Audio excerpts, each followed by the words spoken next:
Coldwater Valley, Minnesota, September 1886.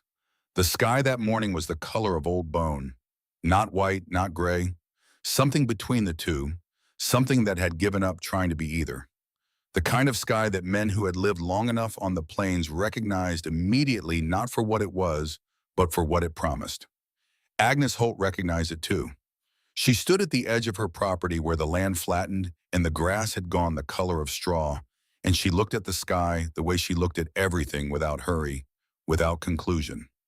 Just looking, just measuring. Her hands were at her sides, rough-knuckled, spotted with age, the hands of a woman who had never once in 67 years confused resting with stopping. The kite her nearest neighbor had built a windbreak of pine boards 3 winters ago. Straight, tall, solid-looking. It had lasted 14 months before the second hard freeze split it down the middle. Agnes had watched it fall without surprise. She had known it would fall the first time she saw it. Not because it was poorly built, because it was built to resist, and the plains do not reward resistance. The plains reward something else entirely. She had spent most of her life trying to find the word for it. She turned back toward the house. Between the cabin and the silo stood 31 feet of open ground.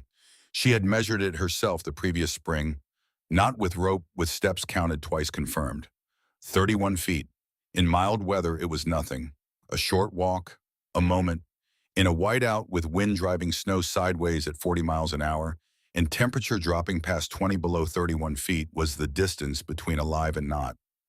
She knew this with a certainty that lived in her chest, not her mind. Harold had known it too in the last moments he had. She did not let herself think about that for long. Thinking about it served nothing. What served something was the work in front of her.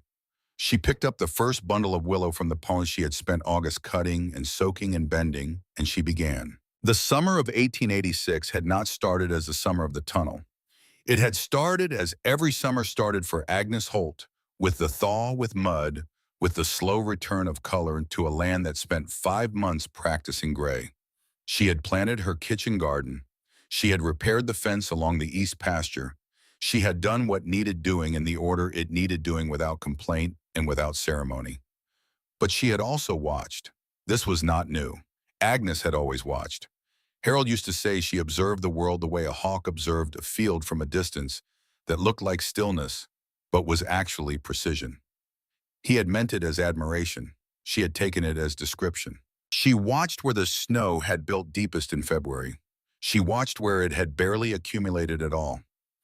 She walked the line between the cabin and the silo 40 or 50 times during the spring thaw at different hours and different winds, feeling what the air did between those two fixed points. She noticed that the wind came hardest from the northwest. She noticed that along the eastern side of the silo wall, there was a place where the air slowed, where the turbulence broke, and something quieter lived for 6 or 8 feet before the open ground took over again. She noticed everything and wrote none of it down because paper was for people who didn't trust their own attention. By June, she understood what she needed to build. By July, she had begun cutting willow from the creek bed, a quarter-mile east greenwood, flexible, the kind that bends without snapping. She soaked the longer pieces in the creek for 2 weeks before bending them. She tested smaller sections, first left them outside through 3 hard rainstorms, and a week of dry wind pressed them, measured how much they moved, how much they returned. Everything was tested before it was trusted. By the time she drove the first arched rib into the ground in late August, she had been building the tunnel for 3 months in her mind and in small experiments that no one had thought to ask about. The first rib went in on a Tuesday morning. She worked alone. She had always worked alone since Harold. There was no self-pity in that fact. It was simply the shape her life had taken, and she had learned that shapes like willow could be worked with rather than fought. They came on a Wednesday. The Strom boys. Clem and Roy rode the fence line as they often did, checking on things that weren't theirs to check on, in the way that young men with too much energy and too little difficulty often did. They were good-natured mostly, not cruel, but they were 23 and 25 years old. They had not yet buried anyone they loved, and they had the particular confidence of men who have never been seriously wrong about anything important. They slowed when they saw the frame. Agnes did not stop working. She heard the horses. She registered the pause in their movement. She kept her hands on the willow she was weaving, spacing the horizontal rods between the arched ribs, maintaining the gap she had calculated wide enough to allow flex tight enough to break wind. "What is it?" Clem called from the fence line. "A tunnel," Agnes said. He laughed before she finished the word. Not a mean laugh, an uncomprehending one. The kind that comes before understanding arrives and fills the silence. "A tunnel," he repeated, turning to Roy. "Between the house and the silo." Roy leaned forward in his saddle and studied the half-finished frame with the exaggerated seriousness of a young man trying to appear thoughtful. "You're building a basket big enough to live in?" he asked. More laughter. It carried in the flat air. Sound travels far on open ground with no trees to catch it. Agnes did not respond. Not because she was offended, because explanation would not change their understanding, and their understanding was not required. What was required was the next horizontal rod space correctly woven through with the attention it deserved. She returned to that. Clem called something else as they rode off, something she didn't catch, and then the sound of hooves faded south along the fence line, and the morning went quiet again. Just wind, just the creak of green willow being bent into shape. By that evening, the story had spread. This was how it worked in Coldwater Valley. Not through malice, through proximity. 12 families in a 3-mile radius, long winters, not much to discuss. The widow Holt building a tunnel out of branches. The old woman who thought sticks could stop winter. By the next week, others came to see. Not to help, to see, to confirm. Men stood with their hands on their hips, a particular posture Agnes had learned to read as a declaration of decided ignorance. They had already reached their conclusions. The looking was just ceremony. "You think that will hold snow?" one of them asked. She didn't remember which one. They blurred together in their certainty. "It does not need to hold snow," Agnes said. "It needs to slow wind," she said. He shook his head. "Wind does not slow." She kept working because argument wastes time, and time was the only thing she did not have enough of. Rutherford Voss came in late September. He did not come with the others. He came alone on a morning when the air had finally admitted that summer was over, when the light had that particular slant that says everything is beginning to end. He rode slowly, which was how Voss did most things. He was 64 years old, built like someone had stacked 2 decades of hard work on top of each other, and he had the face of a man who had learned that most expressions were unnecessary. He dismounted, walked the length of the structure, touched the willow pressed against it. He watched how it moved. Flexible, not rigid. He stood there for a long time without speaking, which Agnes respected. "That will not stop cold," he said finally. "It is not meant to," Agnes replied. He looked at her, waiting for more. She did not continue, because he was not ready for the answer yet. She could see it in the way he held himself, the slight lean backward, the careful stillness. He had seen too much, buried too many to trust something that didn't look like strength. He had learned that soft things failed and hard things sometimes held, and the world was arranged that way for reasons he had accepted. "This will fail," he said. "Then it will fail," she answered.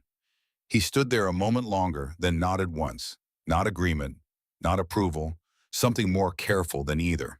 An acknowledgement that the conversation had happened, that he had registered it, that he would carry it with him. Then he mounted and rode back the way he came. Agnes watched him go, then returned to work. What most people did not know, what no one in Coldwater Valley knew, was why. The tunnel was not an experiment. It was not ambition. It was not the eccentricity of a lonely old woman with too much time and not enough sense. It was Harold. The winter of 1885 had come in the way bad winters always come, not with announcement, but with acceleration. What started as a manageable December storm had tightened and deepened over 5 days until visibility dropped to nothing, and the temperature fell past the point where a man could be outside for more than a few minutes without cost. Harold Holt had gone to the silo for firewood. 31 feet. He knew the route. He had walked it 1,000 times. He had lived on this land for 22 years and knew its geography the way he knew the lines on Agnes's face, not consciously, just as fact. But the whiteout took direction first, then distance, then everything else. They found him when the snow melted in March, 6 feet from the silo door. He had almost made it. Agnes had stood over the place where they found him in the mud and gray slush of early spring, and she had looked at those 6 feet for a long time. She had not wept. She had wept enough in the weeks between his disappearance and the thaw. What she felt standing there was different. It was the specific grief of understanding exactly how something failed.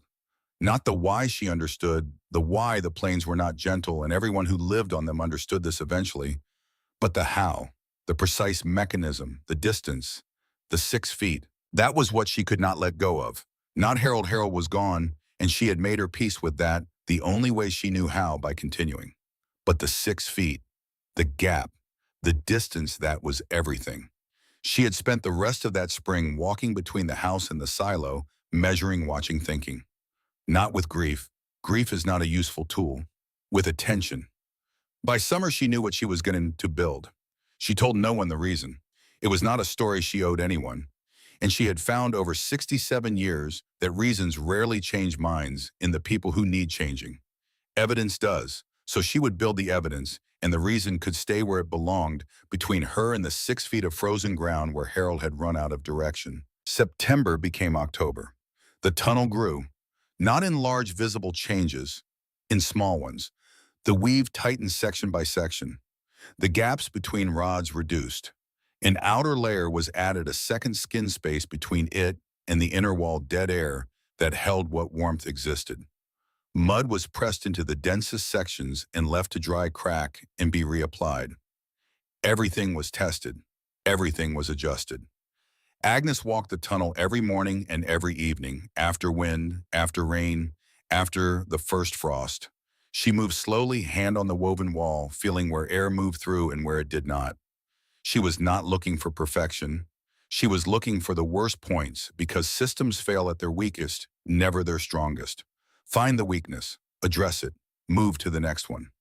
The children from the neighboring farms began using the half-built tunnel as a kind of playhouse, running through it, calling to each other from inside, the way children occupy any structure that seems designed for discovery. Agnes did not discourage this. She listened to their voices inside the structure. The sound changed as the walls grew denser, muted, contained, differently shaped than sound in open air. Sound follows air. Air movement reveals weakness. She listened. By late October, the tunnel had changed in character. It no longer looked like a collection of branches. It looked intentional. It had a shape. It had definition. The outer walls held their form even when the wind came hard from the northwest, which it increasingly did as the season turned. It flexed. It returned. It did not buckle. Voss came once more in October, without announcement, without the same purpose as before. He rode up, stopped, looked at the tunnel from a distance, did not approach, did not speak, looked for a long time with that same careful expression, then rode away. Agnes noticed. She always noticed, but she made no interpretation. People come and look when they don't know what else to do with something they can't yet understand. She had been that person herself in other circumstances. She allowed it. November brought the first cold that meant something. Not the decorative cold of October, the cold that says change is coming. The actual cold. The kind that enters through the walls at night and sits on the floor by morning. The kind that makes the horses restless and the fire necessary from the moment it's lit until the moment you stop needing it, which is never. Agnes began sleeping with the fire stoked higher than before. She began tracking how long the heat held in the cabin after the fire settled. Not the peak heat, the remaining heat. The heat after. That was the real number. Anyone could build a fire hot enough. The question was always how much of it you kept.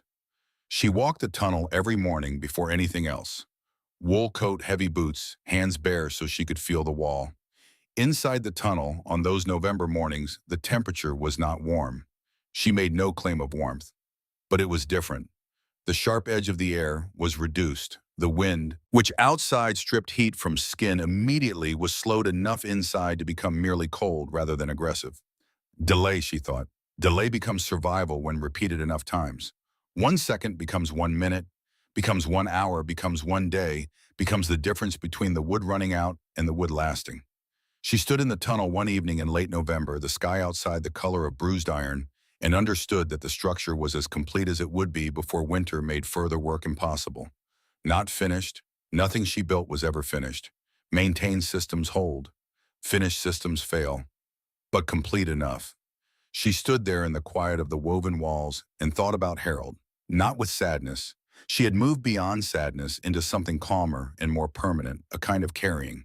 She carried him the way you carry a useful thing, something you reach for without thinking because it has become part of how you move through the world. She thought 6 feet. You almost made it. She thought this is the 6 feet. Outside, the community had stopped coming to look, stopped laughing, not because they had arrived at any different conclusion, but because they had shifted their attention to other concerns. Winter preparation, wood piles, livestock. The tunnel was still a folly in their estimation, just an uninteresting one, now one that didn't even merit comment. Agnes understood this. She had understood it the moment she first noticed the absence of observers. The laughter fading was not resolution. It was indifference. And indifference was its own particular kind of danger, the danger of not being seen until it's too late to matter. She went inside. She stoked the fire. She sat in the chair Harold had built 20 years ago from lumber he had hauled 40 miles from the mill, and she listened to the wind find every gap in the cabin walls, and she thought about the morning she would wake to something worse than wind. That morning was coming. She could feel it in the sky, in the grass, in the way the horses had been pressing close to the south wall of the barn for a week, which they only did before something serious. You did not need a calendar to know when winter was deciding to mean it. You only needed to have lived long enough to recognize the feeling. Agnes Holt had lived long enough. She was ready. Coldwater Valley, Minnesota, December 1886. The first storm of December was not the one that mattered. It came on a Thursday, moved through in 36 hours, left 8 inches on the ground, and a cold that settled in like an unwelcome guest who had decided to stay. Agnes walked the tunnel that morning the way she walked it every morning, slowly, hand on the wall, reading what the structure had to say about what had happened to it overnight. It had held without difficulty. The weave had shed most of the snow rather than collecting it. Where accumulation had built against the outer wall, the structure had absorbed the pressure without deforming, bowing inward, perhaps an inch at the heaviest point, then returning.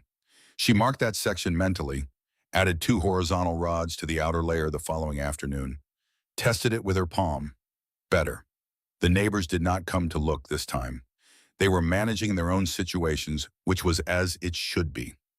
A small storm in early December was not news in Coldwater Valley. It was simply December. Agnes replenished her wood stack twice that week, moving through the tunnel each time, measuring the trips, not against some ideal of comfort, but against the alternative, what those trips would have cost without it.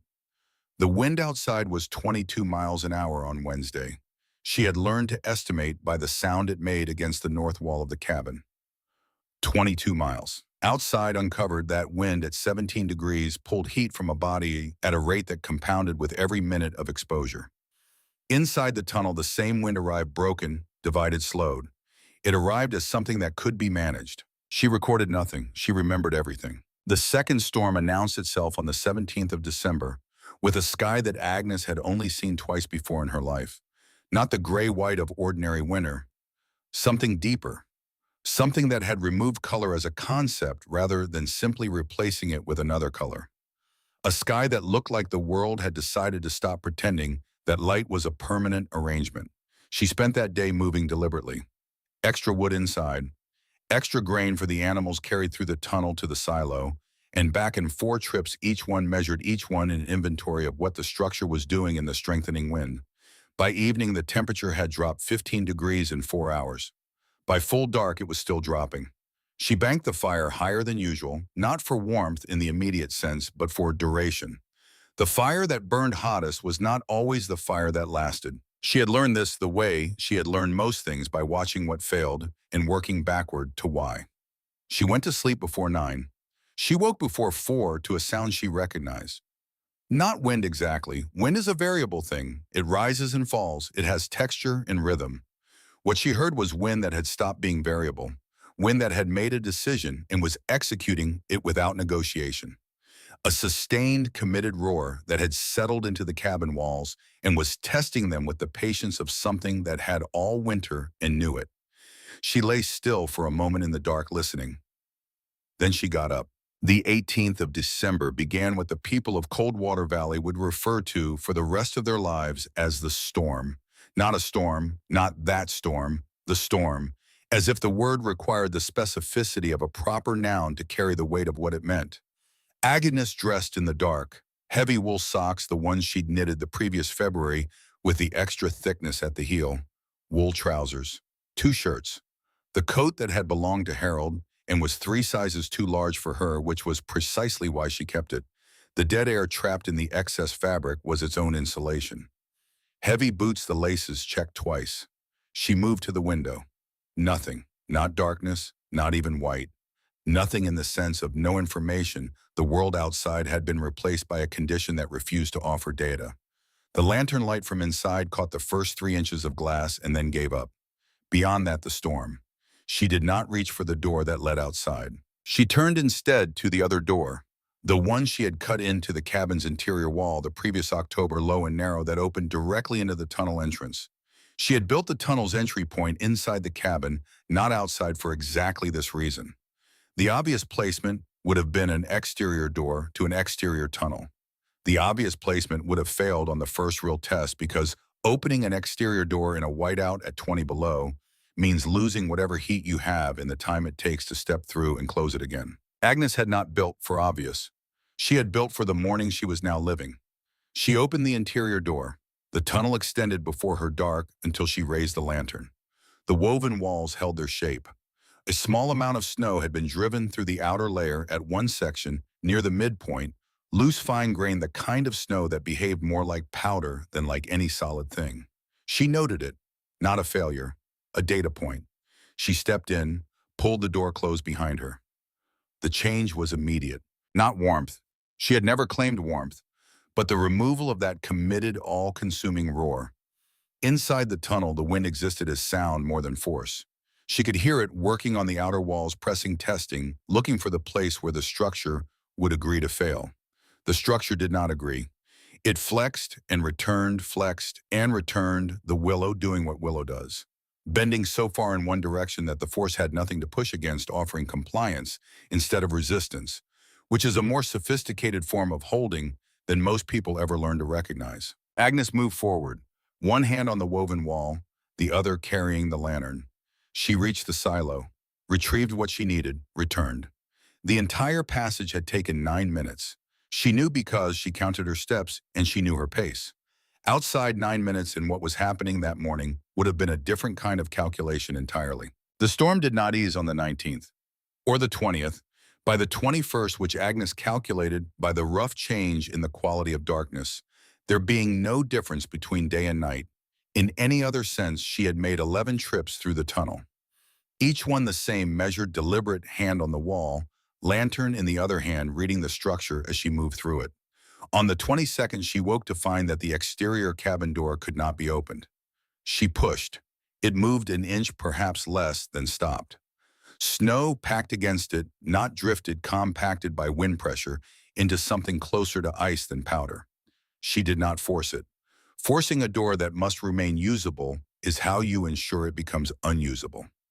She released the handle, let it settle back into the frame, and stood for a moment with her hand still resting on the wood.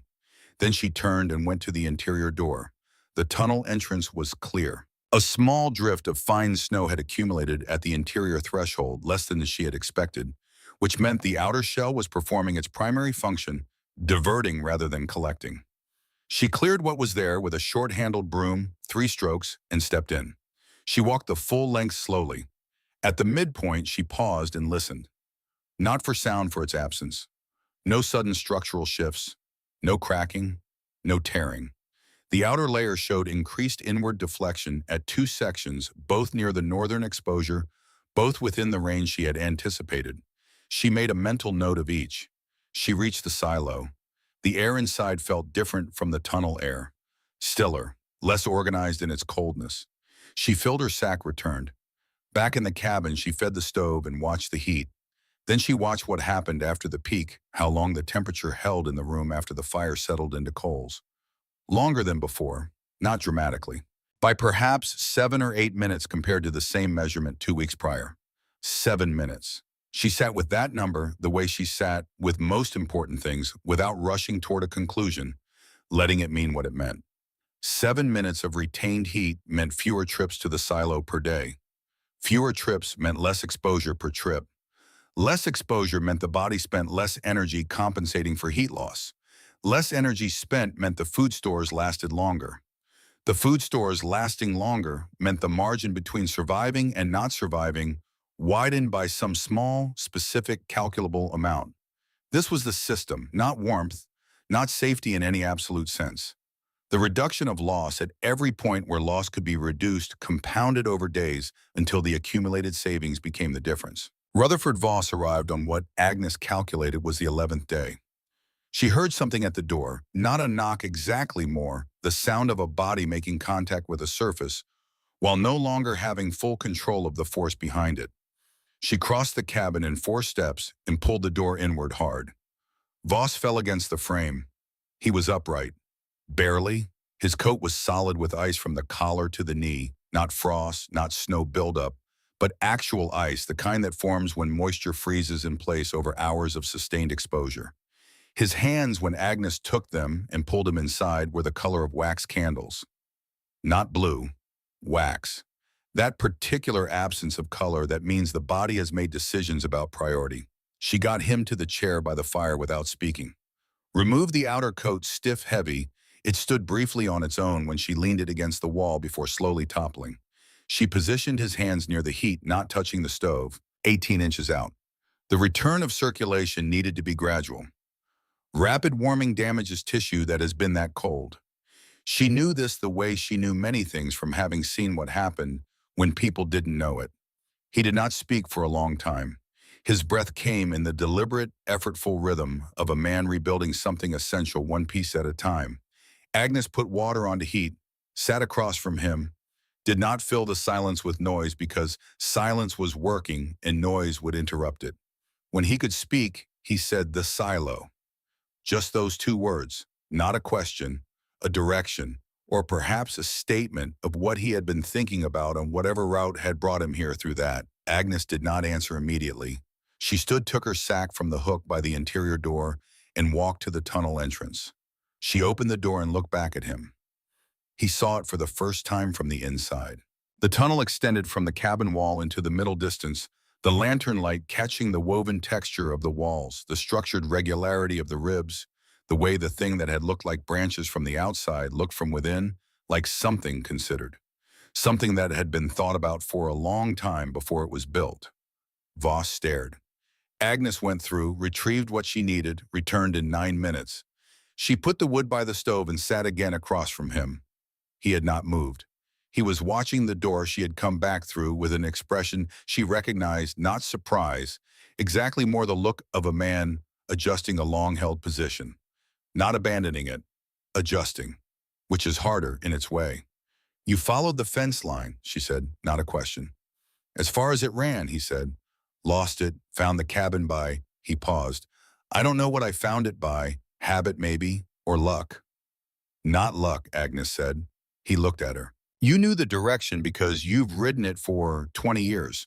The knowledge was still there even when you couldn't see. That's not luck. He considered this, then quietly looking at the tunnel door. It holds. Yes, Agnes said. I told you it would fail. You did. I was wrong. She said nothing because the statement was complete and adding to it would only diminish it. The fire settled. The storm worked on the walls. Between those 2 sounds, there was a long silence that was not empty. It was the particular fullness of 2 people sitting with a fact that neither of them had asked for, but both of them now had to carry. After a time, Voss said, Harold would have... Yes, Agnes said. She said it before he finished because she knew every way that sentence ended, and none of them needed to be spoken.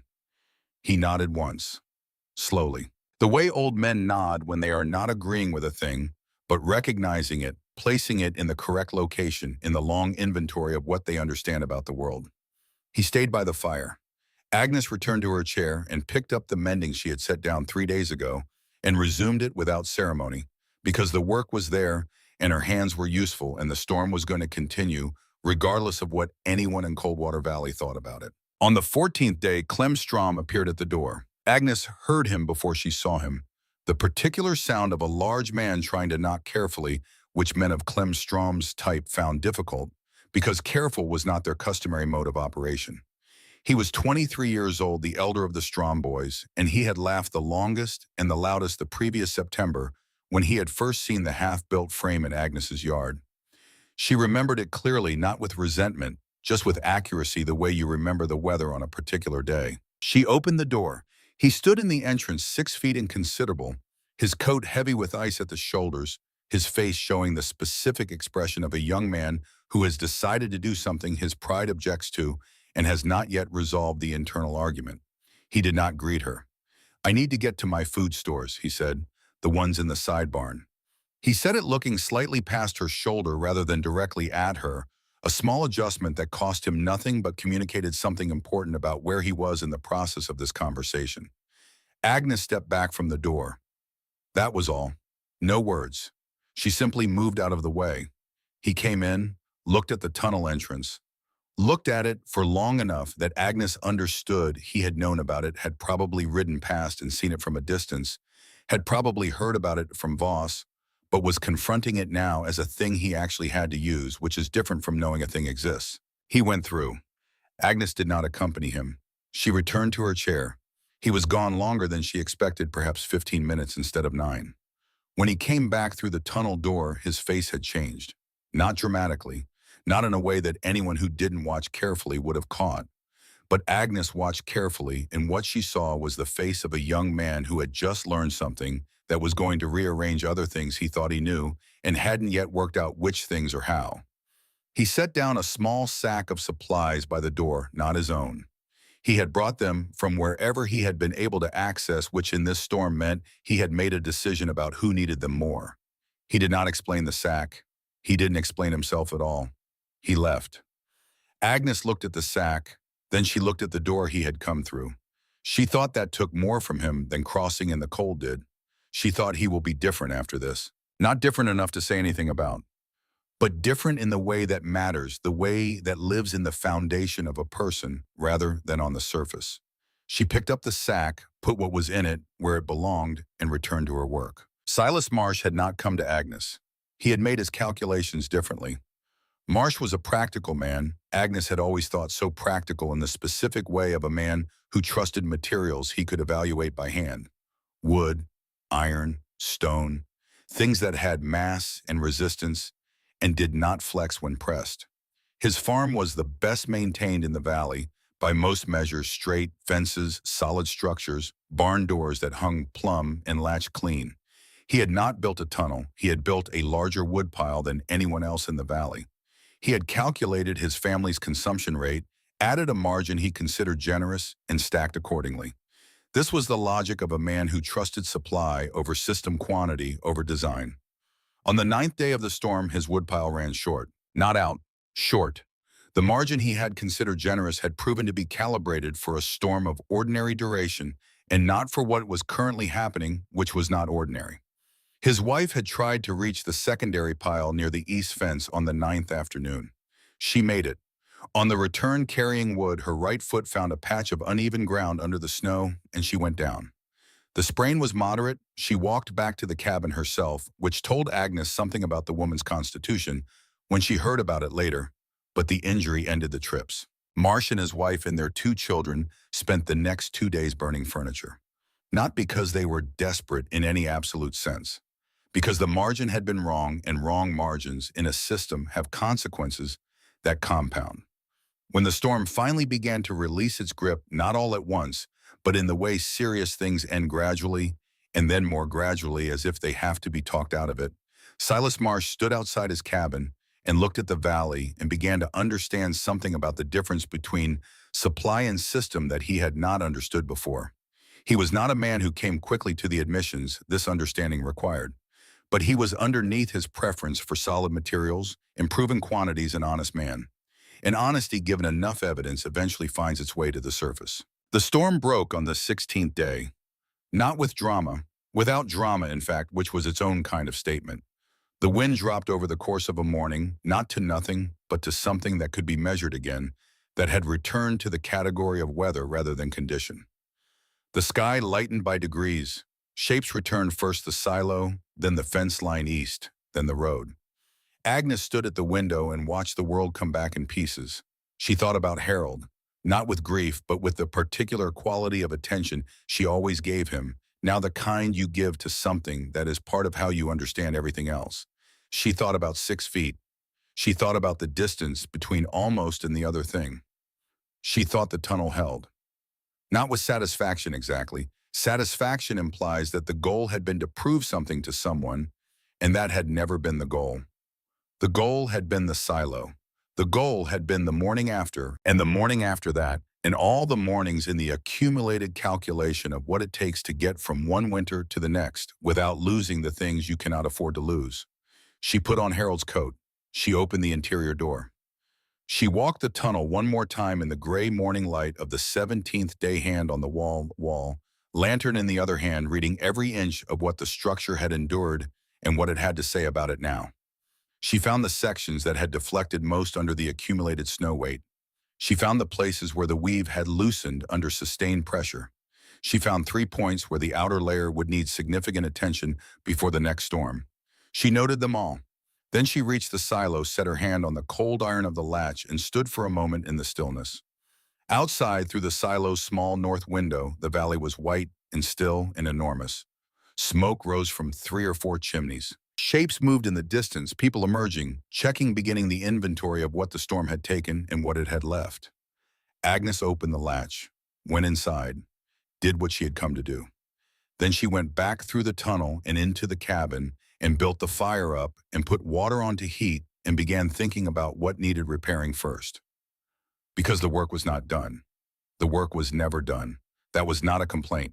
It was the definition of a system that holds one that is never finished, only maintained, adjusted, carried forward from one test to the next, with the knowledge that the next test is coming, and you had better know what you learned from the last one. Agnes Holt knew what she had learned. She always did. Coldwater Valley, Minnesota, January 1887. They came on the 3rd day after the storm broke. Not all at once, not in any organized way. They came the way people come to things they have already decided about, but need to confirm with their own eyes, slowly in pairs, or alone, stopping at the edge of Agnes's property and looking before stepping onto it, as if the act of crossing the boundary required a preparation they hadn't needed before. Agnes watched them from the window. She did not go out to greet them.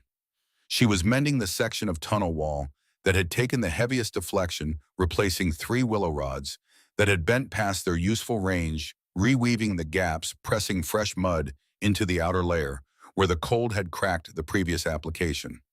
She had started this work the morning after the storm broke, and she would finish it when it was finished, which would not be today and possibly not tomorrow. The work did not pause for visitors, but she watched them peripherally the way she watched everything recording without concluding. Rutherford Voss came first, which surprised no one who knew him. He arrived on horseback, dismounted at the fence line, and walked the remaining distance on foot. He stood 20 feet from the tunnel and studied it for a long time. Not the material he had touched. The material had run his hand along the inner wall in the dark of the 11th day when he had barely been able to stand. He was studying something else now. Behavior. The way snow had built against the outer shell without penetrating it. The way the structure had deformed under pressure in some places and held rigid in others, the pattern of it, what it revealed about the relationship between design and force. He was doing what Agnes had always done. He was reading it. She noticed this. It was not a small thing. Clem and Roy Strom arrived together the following morning, which was also not surprising. The Strom boys moved as a unit when uncertain individual confidence being more easily maintained in the presence of a witness from the same family. They came on foot, which meant the road had cleared enough for walking, but not yet for horses, which told Agnes something about how much snow the storm had deposited in the lower sections of the valley. They walked the length of the tunnel from the outside slowly. Agnes could hear their boots in the snow, the occasional pause, the low exchange of words she couldn't make out from inside the cabin. Then Clem knocked. She opened the door. He stood with his hat in his hand, which was notable because Clem Strom was not a man who removed his hat for many people, and Agnes had not until this moment been among them. He said, "Show me." 2 words. The same economy his visit on the 14th day had operated on. Agnes was beginning to understand that this was Clem's actual mode of communication, once he had cleared away the noise of whatever he performed for audiences. Without an audience, he used exactly the words required. Agnes stepped aside. He came and Roy behind him, both of them moving into the cabin with the careful quiet of men entering a space they understood differently than they had the last time they were near it. She led them to the interior door, opened it, lifted the lantern. The tunnel extended before them. Neither brother spoke. She went in first. They followed. Roy, the younger one, reached out immediately and pressed his palm against the inner wall, the same gesture Voss had made in September. And Agnes thought, this is what people do when they encounter something they don't have language for yet. They touch it. They try to understand it through the hands before asking the mind to process it. They move through slowly. At the midpoint, Clem stopped and looked back at the cabin end, then forward toward the silo end, taking the measure of the distance in a way that Agnes recognized he was recalibrating. He was replacing his previous estimate of what this distance meant with a new one informed by standing inside the structure that now occupied it. They reached the silo. Clem put his hand on the latch, opened it, looked inside, closed it again, looked at Agnes. It doesn't feel the same, he said. The distance, no, Agnes said. It doesn't. It's the same distance. The distance is the same, Agnes said. What it costs to cross it isn't. Roy spoke for the first time. He was looking at the ceiling of the tunnel. The arched ribs, the tight weave, the way the structure created a defined space where there had been only open air and weather. It's not warm, he said. There was no criticism in it. It was simply an observation delivered honestly by a young man trying to accurately name what he was experiencing. No, Agnes said. It just holds. Roy nodded slowly. Holds. He was working out what that meant. Agnes could see him doing it, the internal process of a person discovering that a word they thought they understood has a second meaning that the first meaning had been hiding. They went back through, stood outside again. The cold was present but manageable. The storm had passed its crisis point, and the temperature, while still well below freezing, had returned to the range of ordinary winter rather than emergency. Clem stood looking at the tunnel from the outside for a long time. Then he said quietly, not to Roy, not exactly to Agnes either, more to the space between them. I was the first one to laugh. Agnes did not respond. And I was the first one to come through it, he said. There was something in the way he said this, not pride, not shame, something more complicated than either. The specific reckoning of a person who has recognized the full arc of their own behavior from one end to the other and is holding both ends simultaneously. Agnes said, most people who laugh first also learn first, if they're honest about it. Clem put his hat back on, looked once more at the tunnel. Then he nodded not at Agnes, at the structure itself, which was its own kind of respect, and he and Roy walked back the way they had come. Agnes watched them go. Then she returned to her repair work. Silas Marsh came 4 days later. He came alone, which was unusual for Marsh, who was a social man by temperament and rarely moved through the world without the company of at least one other opinion. The solitude of his arrival told Agnes something before he opened his mouth. He stood at the tunnel entrance, the exterior end, which Agnes had opened up for inspection now that the storm had passed, and he looked at it with the expression of a man performing a calculation he had resisted performing for some time. I want to build one, he said. Agnes waited.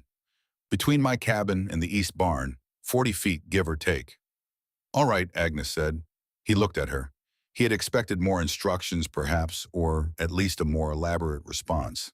Agnes understood this and did not provide it because what Marsh needed was not instructions. What he needed was to ask the right question first, and he hadn't asked it yet. He looked at the tunnel again. What did you use for the frame? Willow, Agnes said. I have cedar, straighter, stronger. Cedar is stronger, Agnes said. He waited for her to continue. She didn't. But, he said finally, cedar doesn't move the way willow does. Cedar will hold its shape longer in dry conditions. In sustained wind load over 14 days, cedar will find the one angle of pressure it can accommodate, and it will tell you about it all at once. Marsh absorbed this. She could see him wanting to argue the instinct of a man who has trusted solid materials his whole life and has evidence for that trust. Cedar had served him well. The barn door that hung plumb, the fences that ran straight. These were cedar accomplishments. So willow bends, he said. Willow bends, Agnes said, and then it comes back. That sounds like weakness. It sounds like it, Agnes agreed. He looked at the tunnel a while longer. Then the mud, the second layer. Dead air between the layers, Agnes said. The mud on the outer surface closes the gaps where wind finds entry. It cracks when it dries. You reapply. You have to keep at it. You always have to keep at it, Agnes said. That's not a flaw. That's the requirement. Marsh was quiet for a moment. He was rearranging something Agnes could tell. Some internal taxonomy of what constituted a sound structure. A taxonomy that had served him adequately until a 16-day storm had required it to expand. I had enough wood, he said. I calculated it. I had a margin. Yes, Agnes said. The margin was wrong. The margin was right for ordinary, Agnes said. It was wrong for what happened. How do you calculate for what you haven't seen yet? Agnes thought about this. She knew the real question, the one that everything else had been leading toward. You don't, she said.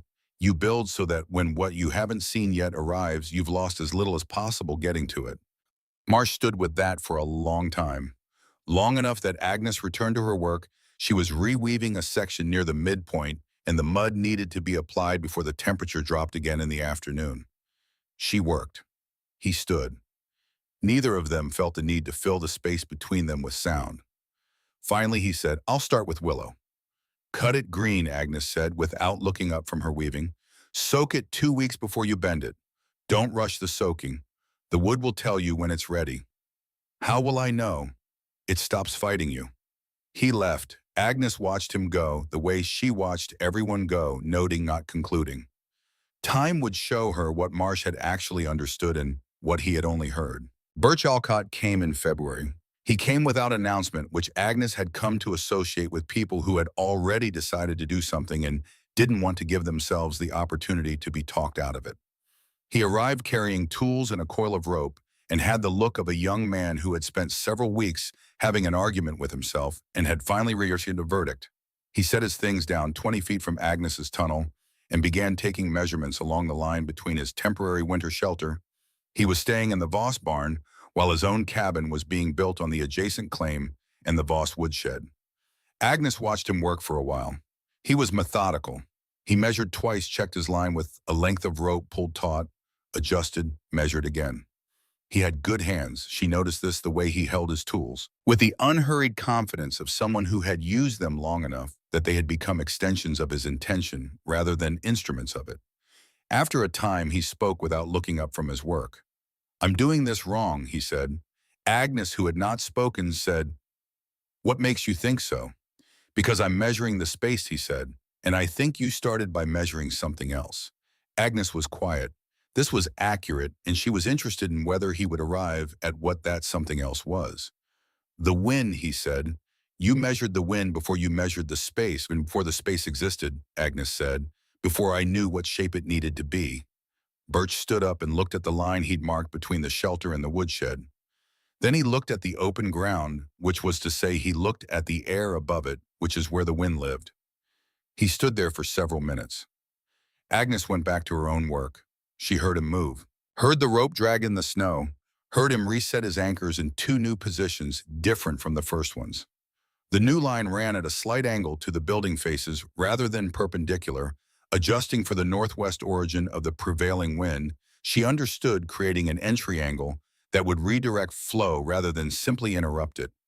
He had seen what she had seen, not all of it, but enough to begin. They worked in proximity for most of that afternoon without conversation, which suited them both. Agnes understood that Birch Alcott was the kind of person who thought through his hands. The work was where his processing happened, and interrupting it with words would not add to it. So she let him work. She worked herself. The afternoon was cold, but not severe, a February afternoon that had decided to be merely what it was, rather than a demonstration. As the light began to fail, Birch stopped and looked at what he had set out the anchor points, the rough geometry of what would become his tunnel, the logic he had laid out in rope and stakes across the snow. I thought strength meant building something that doesn't move, he said. Agnes did not respond. He was quiet for a moment. Then I was wrong. She looked over at him. Movement is what keeps it from breaking, he said. He said it plainly without drama, the way you state a thing when you have arrived at it through your own effort rather than having it handed to you. The difference in how a thing sounds when it is discovered versus when it is taught is remarkable, and Agnes had always found it one of the more reliable ways of knowing whether understanding had actually occurred. She nodded once. That was all he needed. Silas Marsh's first tunnel came down in February. He had built it in the 10 days following his visit to Agnes' cedar frame, as he had indicated, straight lines, solid joints, the construction of a man who built things to last and had the skills to execute that intention. It looked by any ordinary measure more substantial than Agnes's willow structure, more like a real building. The February storm that took it down was not a large storm, not by the standard of December. A standard winter storm, the kind Coldwater Valley received 4 or 5 times between November and March, the kind that people managed with reasonable preparation. It collapsed inward on the third day. The sustained wind load from the northwest had found the one angle the cedar frame could not absorb, and the structure had informed Marsh of this in the way Agnes had predicted, all at once, without preliminary warning, in the middle of a night when he was not there to do anything about it. He came to Agnes the next morning. He did not say, "I told you so." He did not offer the particular expression she might have been expected to offer, the quiet satisfaction of prior knowledge confirmed. She understood that satisfaction was for people who had something to prove, and she had never had anything to prove. She had had something to build. "Start again," she said when he appeared. "With Willow," he said. "With Willow. And take your time with the soaking. You rushed it the first time." He looked at her.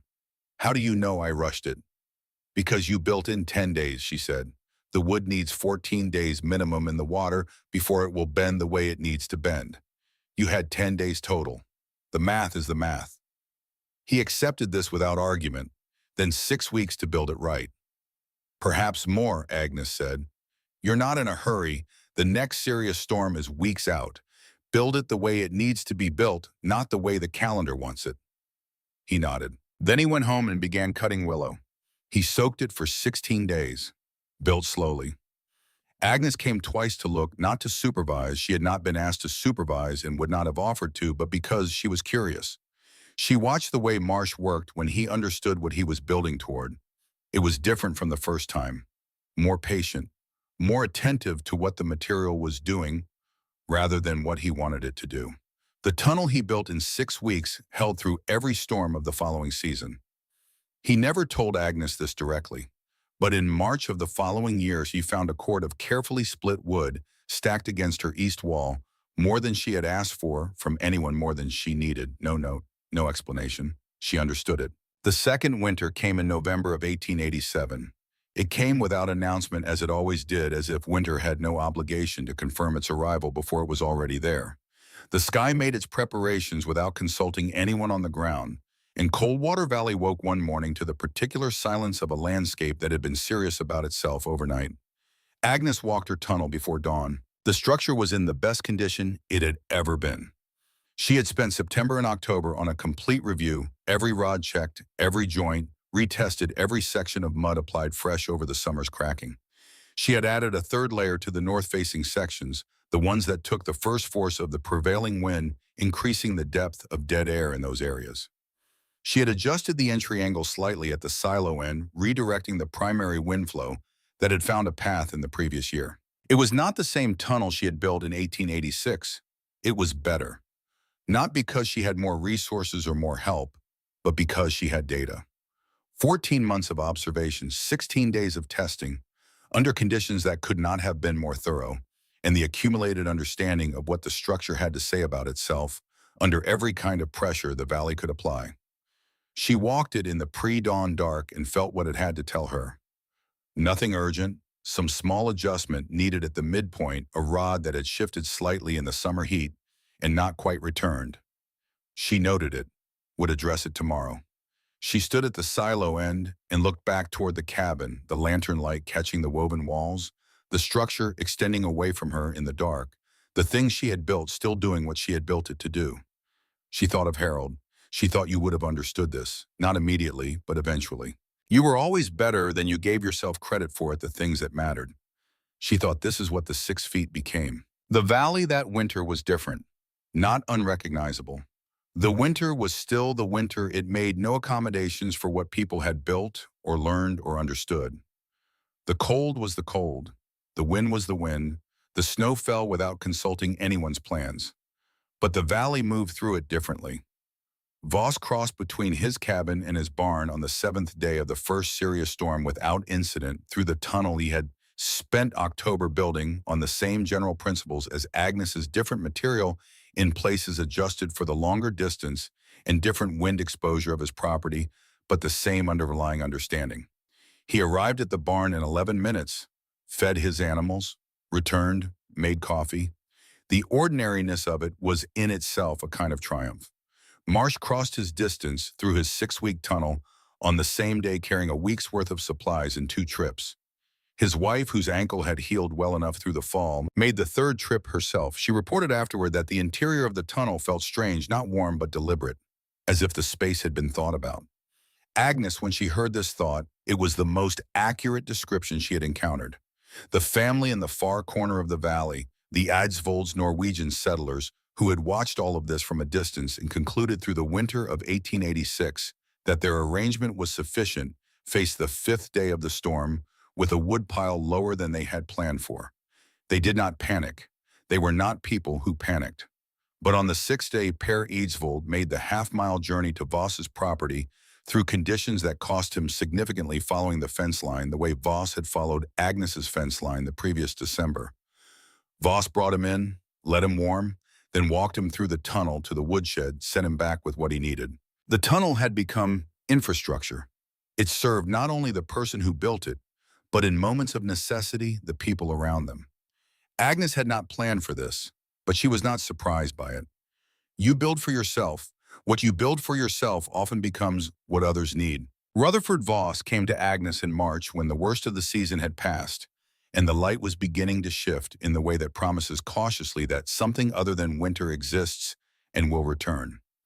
He came on foot, stood beside her at the tunnel entrance, both of them looking at it from the outside, with the particular perspective of distance, the view that reveals behavior rather than material, the way a thing has shaped the space around it, the evidence of what it has done rather than what it is.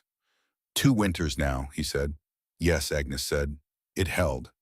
It held. He was quiet for a moment. Then, you were not building a tunnel. Agnes looked at him. What were you building, he said. She answered it without pause. A way to lose less. He stood with that. The March air moved between them, cold still, but thin, the cold of a season that is examining its own commitment rather than demonstrating it. In the distance, smoke rose from 4 chimneys, which was all of them visible from this part of the valley.